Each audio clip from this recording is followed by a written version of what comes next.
भारत माता की, भारत माता की, भारत माता की। भारतीय जनता पार्टी के नवीन अध्यक्ष माननीय नितिन नबीन जी, हमारे पूर्व अध्यक्ष जेपी नड्डा जी, भाजपा परिवार के अन्य सभी वरिष्ठजन, देश भर से आए कार्यकर्ता साथी, देवी और सज्जनों, सर्वप्रथम माननीय नितिन नबीन जी को दुनिया के सबसे बड़े राजनीतिक दल का अध्यक्ष चुने जाने पर बहुत बहुत बधाई देता हूं, बहुत बहुत शुभकामनाएं देता हूं। बीते कई महीनों से संगठन पर्व यानी कि पार्टी का छोटी सी इकाई से लेकर के राष्ट्रीय अध्यक्ष चुनने की एक व्यापक प्रक्रिया 100% लोकतंत्र तरीके से भारतीय जनता पार्टी के संविधान के स्पिरिट को और उसमें बताई गई हर बात को ध्यान में रख करके लगातार चल रही थी। आज उसका विधि पूर्वक समापन हुआ है। संगठन पर्व का ये विशाल आयोजन भारतीय जनता पार्टी की लोकतांत्रिक आस्था, संगठनात्मक अनुशासन और कार्यकर्ता केंद्रित सोच का प्रतीक है। मैं देश भर के कार्यकर्ताओं का इस प्रक्रिया को सफल बनाने के लिए बहुत बहुत अभिनंदन करता हूं। साथियों, बीते 1-1.5 वर्षों में डॉक्टर श्यामा प्रसाद मुखर्जी की 125वीं जयंती का पर्व, अटल जी की 100वीं जन्म जयंती, राष्ट्रीय स्वयंसेवक संघ के 100 वर्ष, ऐसे महापर्व हम मनाते रहे हैं। ये वो प्रेरणाएं हैं जो देश के लिए जीने के हमारे संकल्प को और मजबूत करती है। हमारा नेतृत्व परंपरा से चलता है, अनुभव से समृद्ध होता है और जनसेवा, राष्ट्र सेवा के भाव से संगठन को आगे बढ़ाता है। साथियों, अटल जी, आडवाणी जी और मुरली मनोहर जोशी जी के नेतृत्व में बीजेपी ने शून्य से लेकर शिखर तक का सफर देखा है। इस सदी में वेंकैया नायडू जी और नितिन गडकरी जी सहित हमारे कई वरिष्ठ साथियों ने संगठन को विस्तार दिया है। राजनाथ जी के नेतृत्व में पहली बार बीजेपी ने अपने दम पर पूर्ण बहुमत हासिल किया। फिर अमित भाई के नेतृत्व में देश के अनेक राज्यों में भाजपा की सरकारें बनी। लगातार दूसरी बार केंद्र में बीजेपी की सरकार बनी। फिर जेपी नड्डा जी के नेतृत्व में भाजपा पंचायत से लेकर पार्लियामेंट तक और सशक्त हुई। केंद्र में लगातार तीसरी बार भाजपा एनडीए की सरकार बनी। मैं पूर्व के सभी अध्यक्षों का उनके अमूल्य योगदान के लिए देश के कोटि कोटि कार्यकर्ताओं की तरफ से और मेरी तरफ से बहुत बहुत अभिनंदन करता हूं। साथियों, आप जानते हैं आज भाजपा का जितना फोकस संगठन के विस्तार पर है, उतनी ही बड़ी प्राथमिकता कार्यकर्ता के निर्माण की भी है। भाजपा एक ऐसी पार्टी है जहां लोगों को लगता होगा कि नरेंद्र मोदी देश के प्रधानमंत्री है, तीसरी बार प्रधानमंत्री बने, 50 साल की छोटी आयु में मुख्यमंत्री बन गए, 25 साल से लगातार हेड ऑफ द गवर्नमेंट रहे हैं। ये सब अपनी जगह पे हैं, लेकिन इन सबसे भी बड़ी चीज मेरे जीवन में है, मैं भारतीय जनता पार्टी का कार्यकर्ता हूं। ये सबसे बड़ा गर्व है।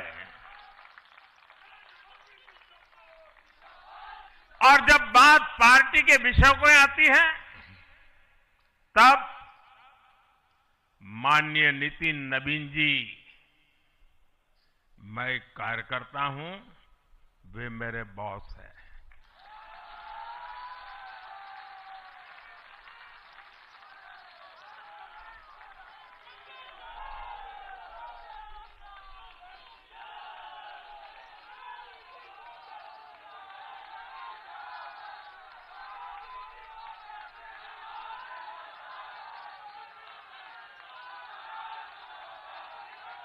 अब माननीय नितिन नवीन जी हम सभी के अध्यक्ष हैं।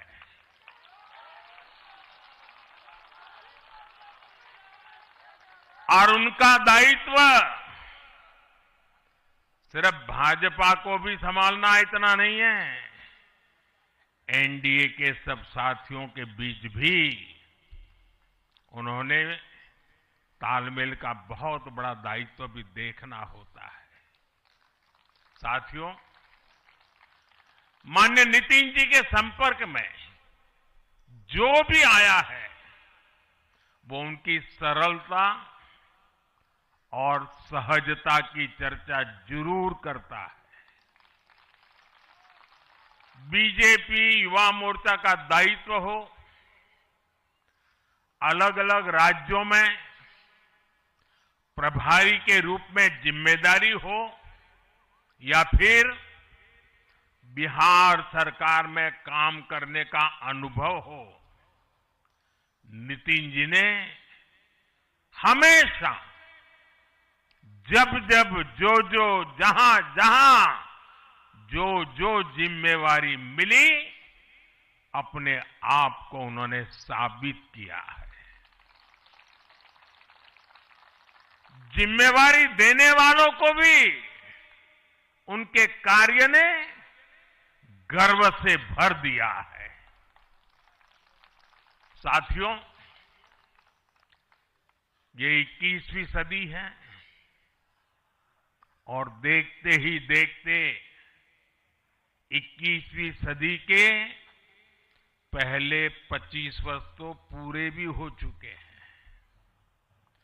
आने वाले 25 वर्ष बहुत महत्वपूर्ण है। ये वो कालखंड है जब विकसित भारत का निर्माण होना है और होना तय है।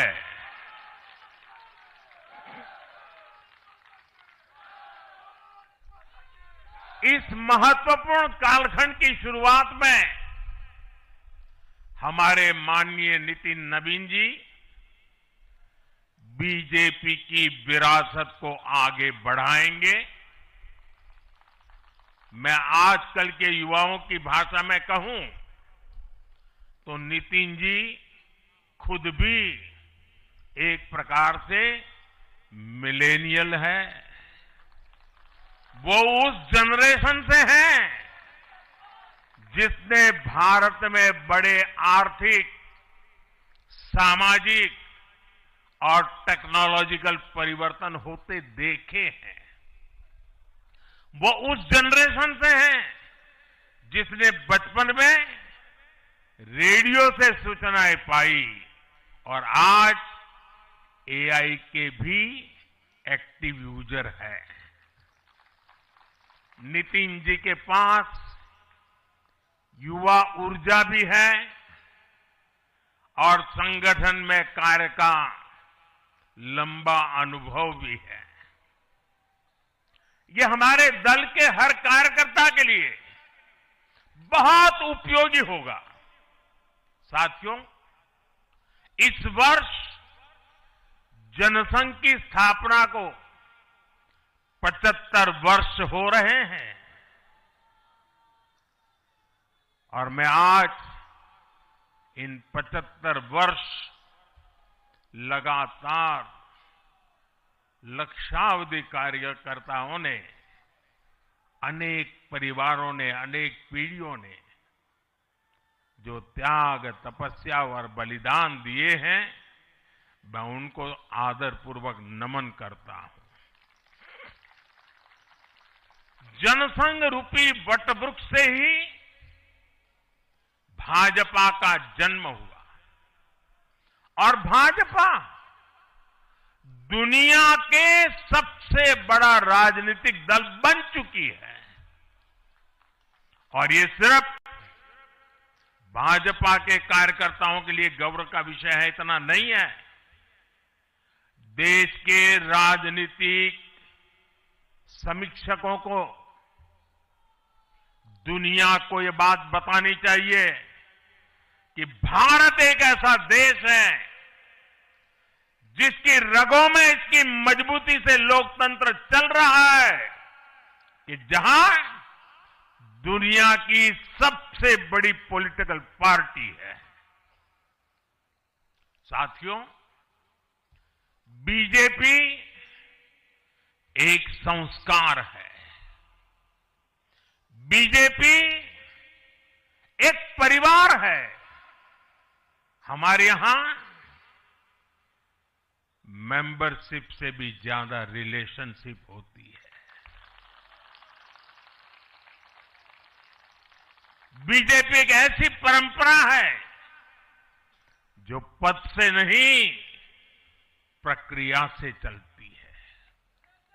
हमारे यहां पदभार एक व्यवस्था है और कार्यभार ये जीवन भर की जिम्मेदारी है।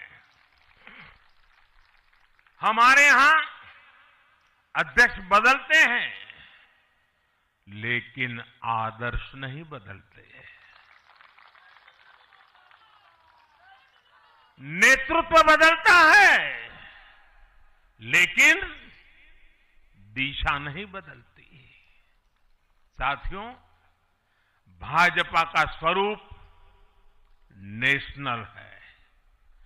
भाजपा का स्पिरिट नेशनल है, क्योंकि हमारा जुड़ाव लोकल है। हमारी जड़ें जमीन के नीचे गहरी है। इसलिए भाजपा रीजनल एस्पिरेशन को प्लेटफॉर्म देती है, उन्हें नेशनल एम्बिशंस का आधार बनाती है। और इसलिए आज देश के कोने कोने के लोग भाजपा के साथ हैं, भाजपा के साथ जुड़ रहे हैं। और इतना ही नहीं, जो भी अपनी राजनीति का प्रारंभ करना चाहता है, उसको भी भाजपा का प्रवेश द्वार सबसे उत्तम, सबसे सुरक्षित लगता है।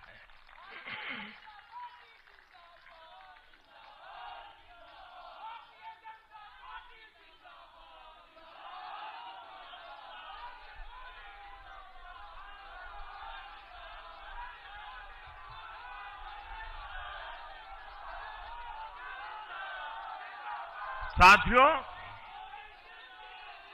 जनता जनार्दन की सेवा ये हमारे लिए हमेशा सर्वोपरि रही है। हमने सत्ता को सुख का नहीं, बल्कि सेवा का माध्यम बनाया है। इसलिए भाजपा पर जनता का विश्वास निरंतर मजबूत होता गया है। अगर बीते 11 वर्षों की ही बात करें तो भाजपा की यात्रा जन विश्वास अर्जित करने की अद्भुत यात्रा रही है। बीते 11 वर्षों में बीजेपी ने हरियाणा, असम, त्रिपुरा और ओडिशा में पहली बार अपने सामर्थ्य से सरकार बनाई। पश्चिम बंगाल और तेलंगाना में भाजपा जनता की एक बड़ी आवाज बनकर उभरी है। अक्सर होता यह है कि लंबे कार्यकाल के बाद सरकारों के लिए टिके रहना मुश्किल होता है, लेकिन बीजेपी ने इस ट्रेंड को भी तोड़ दिया है। गुजरात हो, मध्य प्रदेश हो, महाराष्ट्र हो, बिहार हो, इन सभी राज्यों में कई कार्यकाल के बावजूद बीजेपी पहले से भी बड़े जनादेश के साथ सरकार में लौटी है। साथियों, बीते 1.5-2 वर्षों में तो भाजपा पर जनता का भरोसा और मजबूत हुआ है। विधानसभा हो या स्थानीय निकाय, बीजेपी की स्ट्राइक रेट अभूतपूर्व रही है। इस दौरान देश में 6 राज्यों में विधानसभा चुनाव हुए हैं। इनमें से 4 चुनाव बीजेपी एनडीए ने जीते हैं। साथियों, आज भाजपा सिर्फ संसद और विधानसभा की नहीं, बल्कि नगर पालिकाओं और नगर निगमों में भी पहली पसंद है। और इसका ताजा उदाहरण अभी हमारा महाराष्ट्र है। हाल में जो मेयर और पार्षदों के चुनाव परिणाम सामने आए, अभूतपूर्व है। बीजेपी महाराष्ट्र के स्थानीय निकायों में नंबर 1 पार्टी बनी है।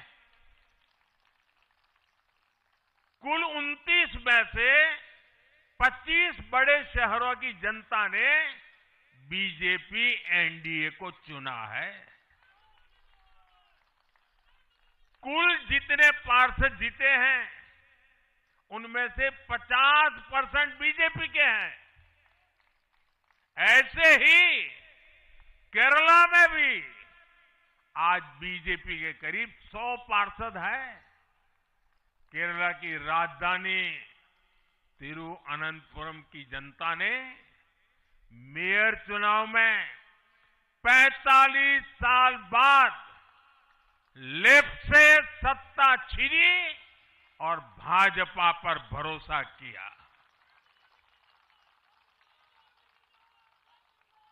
मुझे पूरा विश्वास है कि आने वाले विधानसभा चुनावों में भी लोग केरला में बीजेपी को अवसर जरूर देंगे।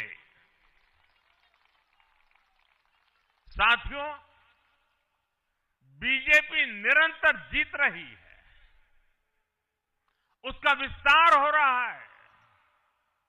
ये निश्चित तौर पर हम सभी के लिए गर्व का विषय है, लेकिन हम ये सभी के लिए बहुत बड़े दायित्व का बोध भी है और दायित्व बोध का समय भी है।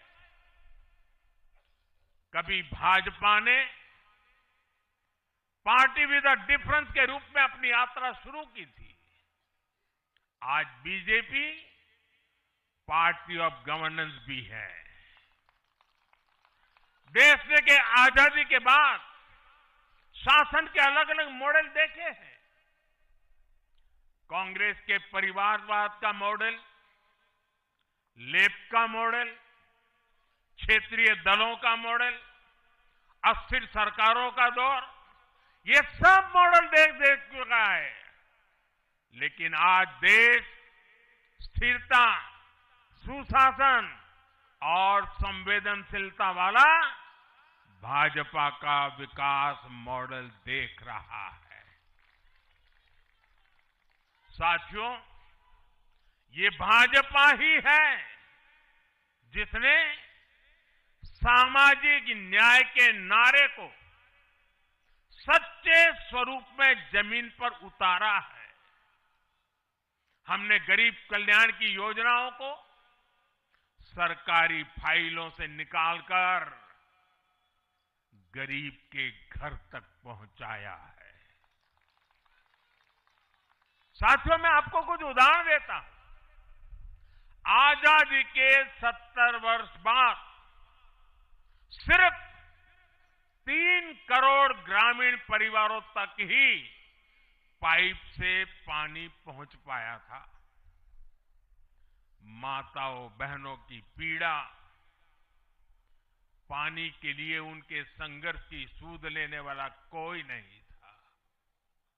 और मुझे याद है, मैं जब गुजरात में राजनीतिक क्षेत्र में नहीं आया था, सामाजिक जीवन में काम करता था, तो हमारे यहाँ एक धंधुका करके स्थान है, वहां मैं जाता था तो वो मुझे वहां के लोग कहते थे कि आप यहां रात को मत रुकिए और जब भी आपका दौरा हो तो सुबह 10 बजे के बाद आइए। नॉर्मली मेरा नेचर रहता था कि हर नए स्थान पर जात के रात को रुकूं, कार्यकर्ताओं से मिलूं, लेकिन धंधुका वाले मना करते थे। क्यों? वो कहते पानी नहीं है, सुबह हम आपको स्नान करने के लिए पानी नहीं दे पाएंगे। वहां तो कहावत चलती थी कि बेटी को बंदूकें दो लेकिन धंधुके मत दो, यानी उसको बंदूक लगा मार दो लेकिन धंधुके में शादी मत करो। पानी नहीं था। ये दर्द मैंने देखा है।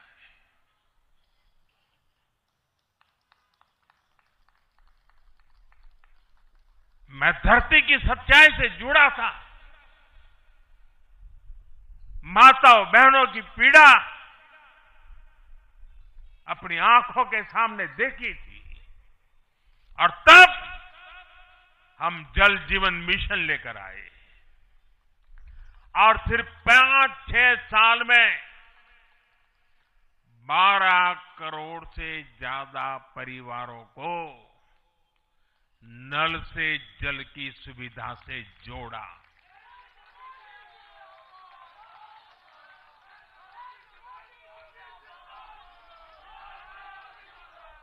साथियों, ये हमारी सरकार है जिसने धुएं से बीमार होती बहनों की पीड़ा समझी, वरना पहले तो एलपीजी गैस को भी अमीरों का ही सौभाग्य मान लिया गया था। भाजपा ने पूरी संवेदनशीलता के साथ हर घर को एलपीजी गैस कनेक्शन से जोड़ने का अभियान चलाया। वर्ष 2014 तक जहां सिर्फ 14 करोड़ एलपीजी कनेक्शन थे, आज देश में 33 करोड़ से अधिक गैस कनेक्शन है। ऐसे ही गांव की बहनों को लखपति दीदी बनाने का अभियान है। ये भी इसलिए संभव हो पाया क्योंकि भाजपा बहनों बेटियों के सपनों के प्रति संवेदनशील है। साथियों, एक जमाना था हम भी सुनते थे कि फलाना परिवार वो तो लखपति परिवार है, ढीकना परिवार लखपति परिवार है, यानी लखपति होना बहुत बड़ी बात मानी जाती थी। ये मोदी है जो सपने देखता है कि मेरे गांव की गरीब मां भी लखपति दीदी बनेगी।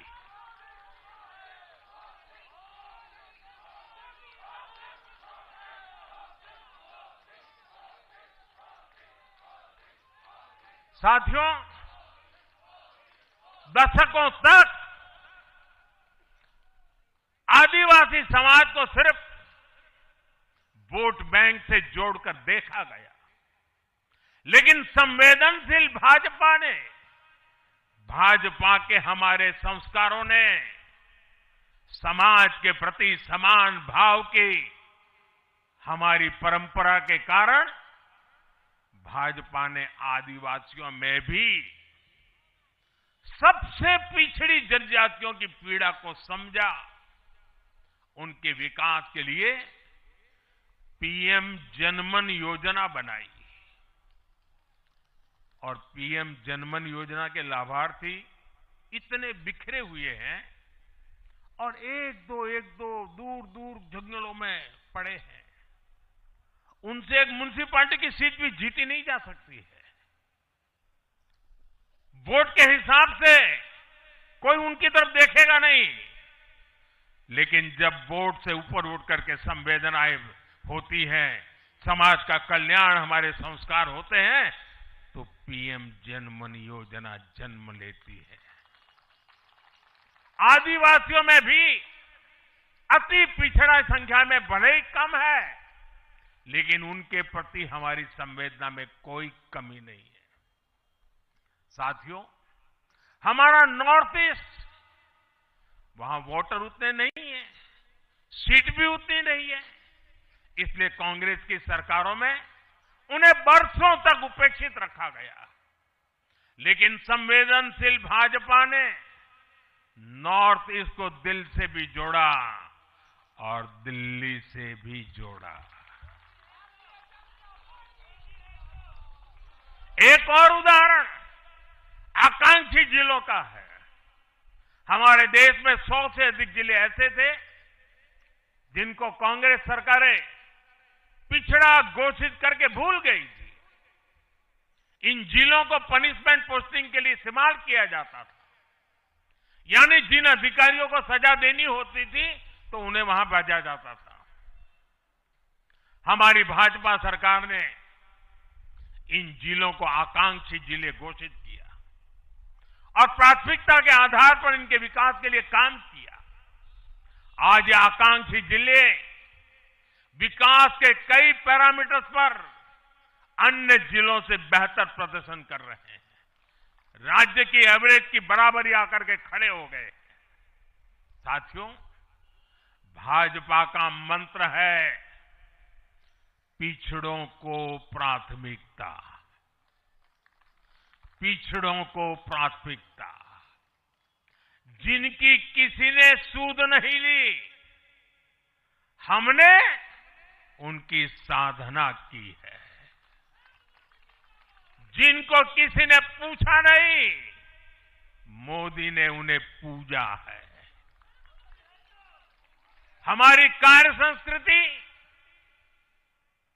सर्वसमावेशी है, सर्वांगीण है, सर्वस्पर्शी है, सर्वहितकारी है, सर्व कल्याणकारी है। और ये कार्य संस्कृति गरीब को समान अवसर देने वाली है, गरीब को सशक्त करने वाली है। इसी वजह से सिर्फ एक दशक में 25 करोड़ लोगों ने गरीबी को पराजित किया है। और ये 25 करोड़ लोग कौन हैं?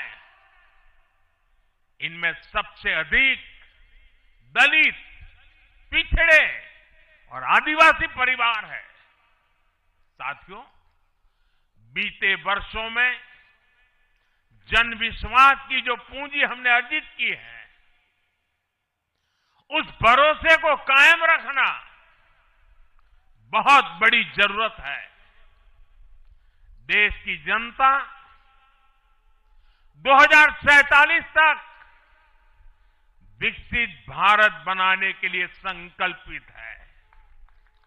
इसलिए बीते 11 वर्षों में रिफॉर्म्स की जो यात्रा हमने शुरू की है, वो अब रिफॉर्म एक्सप्रेस बन चुकी है। हमें राज्यों के स्तर पर, शहर की इकाइयों के स्तर पर, जहां भी भाजपा एनडीए सरकारें हैं, वहां रिफॉर्म्स की गति तेज करनी है। भाजपा सिटी गवर्नेंस का भी एक नया मॉडल देश के सामने प्रस्तुत कर रही है। इस लक्ष्य के साथ हम आगे बढ़ना चाहते हैं। साथियों, जब हम सत्ता में नहीं भी थे, तब भी हम अपने मूल आदर्शों से कभी नहीं भटके। हम राष्ट्र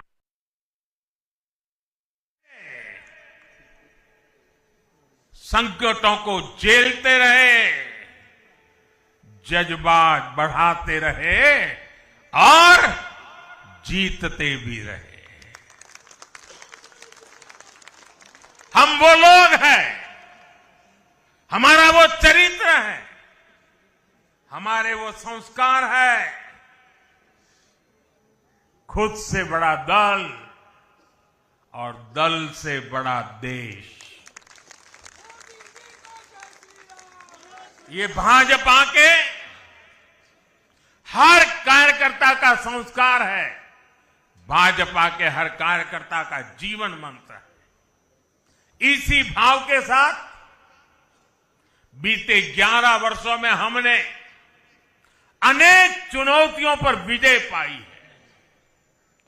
जम्मू कश्मीर से आर्टिकल 370 की दीवार गिराना हो, 3 तलाक के खिलाफ कानून बनाना हो, इनको कभी असंभव माना जाता था।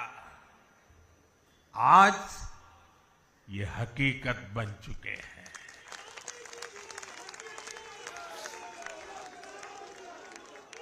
आज देश में माओवादी आतंक भी अपनी अंतिम सांसें गिन रहा है। साथियों, आगे भी हमें हर चुनौती का पूरे सामर्थ्य से सामना करना है। आज देश के सामने एक बहुत बड़ी चुनौती घुसपैठियों की है, आबादी के असंतुलन की है। दुनिया के धनवान देश, समर्थ देश, वे भी अपने देश में जो घुसपैठिए हैं उनकी जांच पड़ताल कर रहे हैं और उनको पकड़ पकड़ करके निकाल रहे हैं और दुनिया उनको पूछती नहीं है कि तुम घुसपैठियों को क्यों निकाल रहे हो। तुम तो लोकतंत्र का झंडा लेकर के घूम रहे थे, तुम तो पूरे दुनिया के नवाब बन के बैठे थे, क्यों निकाल रहे हो।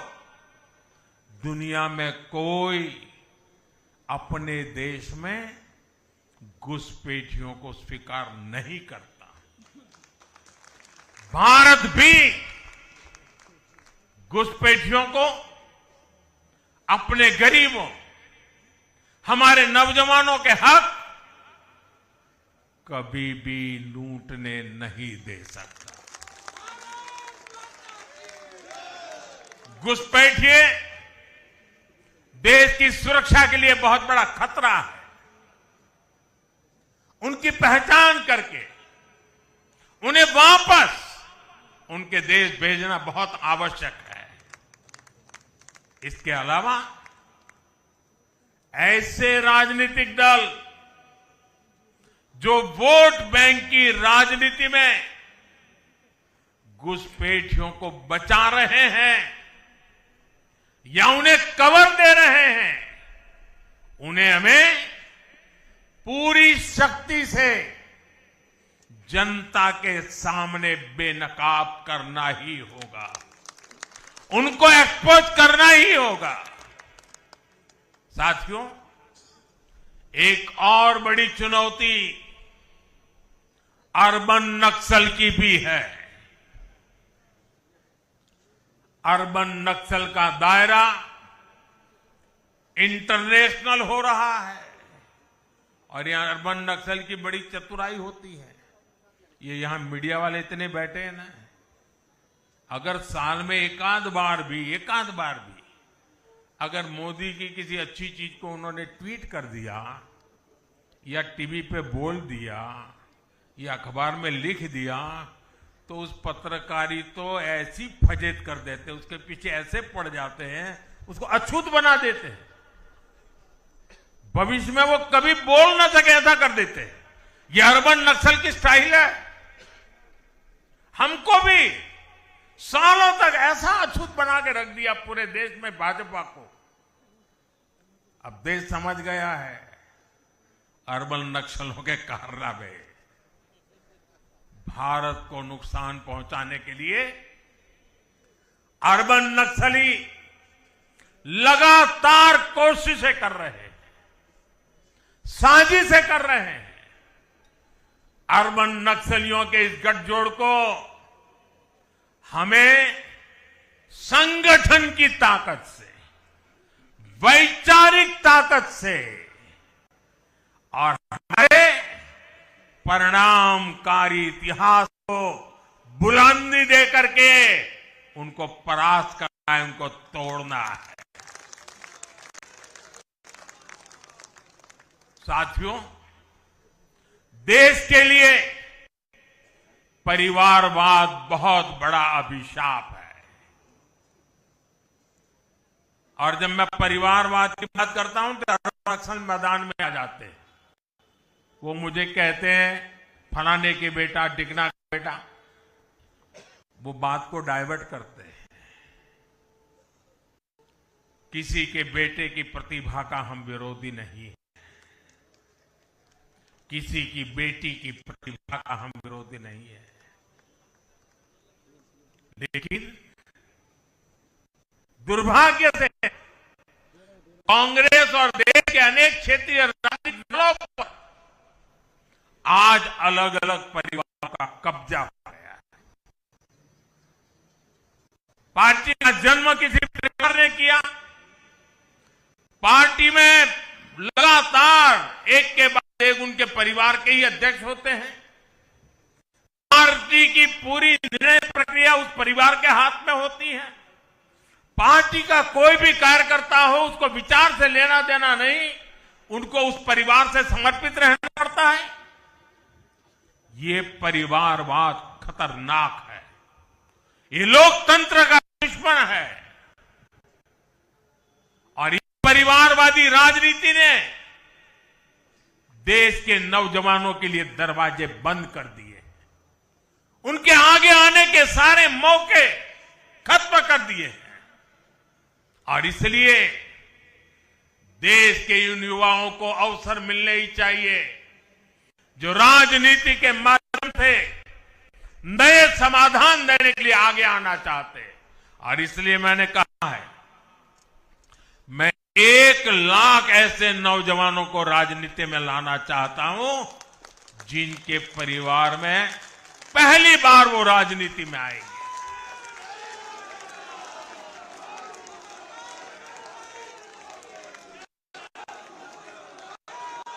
साथियों, अपने इन प्रयासों के बीच हमें हर उस बुराई से दूर रहना है। और ये बात मैं जरा गंभीरता से बताना चाहता हूं। जनता हमें आशीर्वाद दे रही है, निरंतर आशीर्वाद दे रही है। हम जो कुछ भी है जनता जनार्दन के आशीर्वाद के कारण, जो कुछ भी है मेहनत कश समर्पित कार्यकर्ताओं के परिश्रम के कारण है।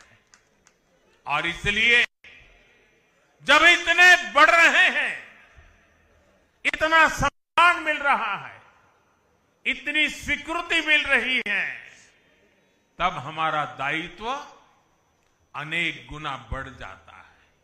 और पल पल हमें सोचना चाहिए वो कौन से कारण हैं जिन्होंने कांग्रेस पार्टी को बर्बाद कर दिया। वो कौन सी बुराइयां कांग्रेस में घुस गई जो आज कांग्रेस को तबाही के कगार पर लाकर के खड़ा कर दिया।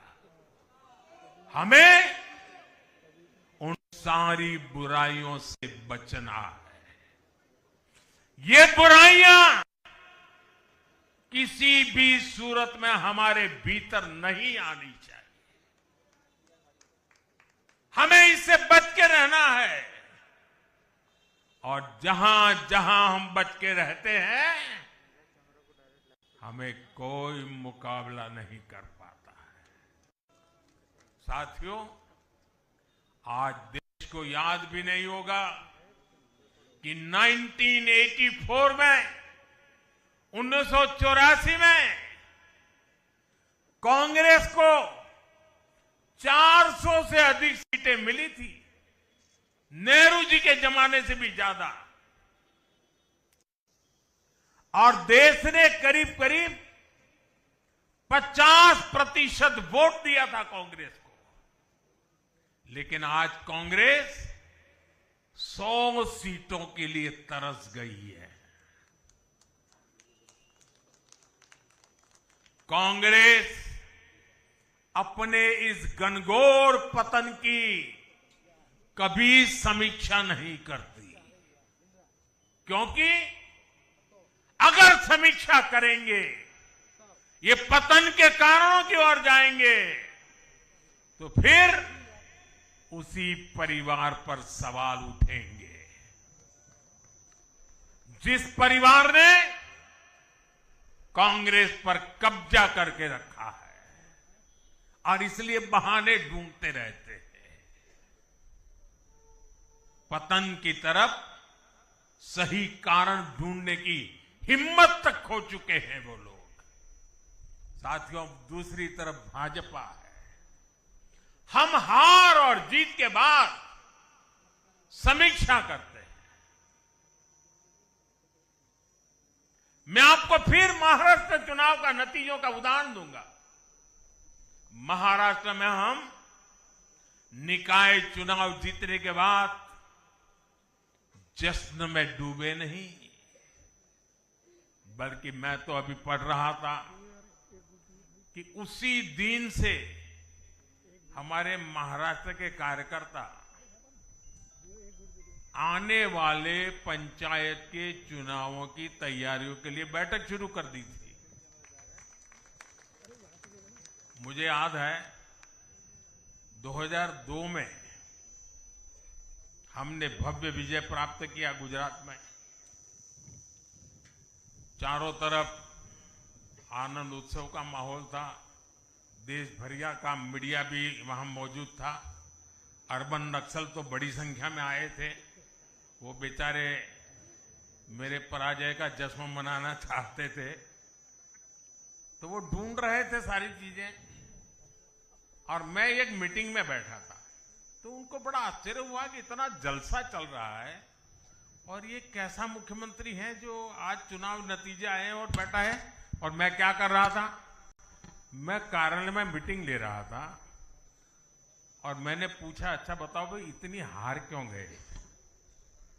ये भाजपा है जो जीत का जश्न मनाते समय भी अपनी कमियों की लगातार समीक्षा करता है और कमियों से उभरने के लिए हर समय का उपयोग करता है। लोकतंत्र में इसी स्वस्थ परंपरा को, इसी डेडिकेशन को हम सब कार्यकर्ताओं की जिम्मेवारी है, हमें आगे बढ़ाना है। हमें ध्यान रखना है कि जो कांग्रेस की बुराइयों से बचेगा वही देश में आगे बढ़ेगा। साथियों, आज भाजपा परिवार को अपना नया मुखिया मिला है।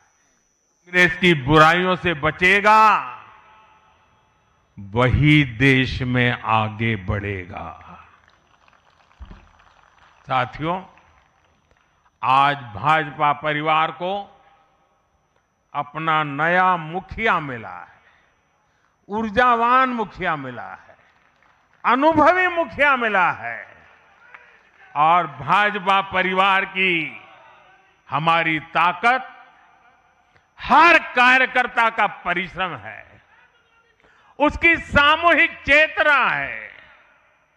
बूथ पर जो हमारा कार्यकर्ता पूरे साल भर जुटा रहता है, वो ही हमारी सच्ची ताकत है। हमें याद रखना है, हम सबसे जुड़े, हम सबको जोड़े, कल्याणकारी योजनाओं से हर लाभार्थी को लाभ पहुंचाए, ये हमारा ध्येय होना चाहिए। इसी आग्रह के साथ माननीय नितिन नवीन जी को बीजेपी के कोटि कोटि कार्यकर्ताओं की तरफ से पुनः बहुत बहुत शुभकामनाएं देता हूं। और साथियों, आज का पल हम सबके लिए बहुत विशेष पल है। हमारे राष्ट्रीय अध्यक्ष जी अब हमारा मार्गदर्शन करने वाले हैं। उनका एक एक शब्द हमारे लिए आगे की दिशा होगी। हमारे आगे के कार्य रचना के लिए उनका मार्गदर्शन हमारी अमूल्य पूंजी होगी। मैं भी एक कार्यकर्ता के तौर पर, मैं पहले नए अध्यक्ष जी को मेरे काम का हिसाब दे रहा था, मैंने हिसाब दिया, अब वो मेरा सीआर लिखेंगे। लेकिन अब मेरे आगे के काम के लिए मैं उनके मार्गदर्शन की प्रतीक्षा कर रहा हूं। मैं उनको सुनने के लिए बहुत ही उत्सुक हूं, आतुर हूं। फिर एक बार बहुत बहुत धन्यवाद।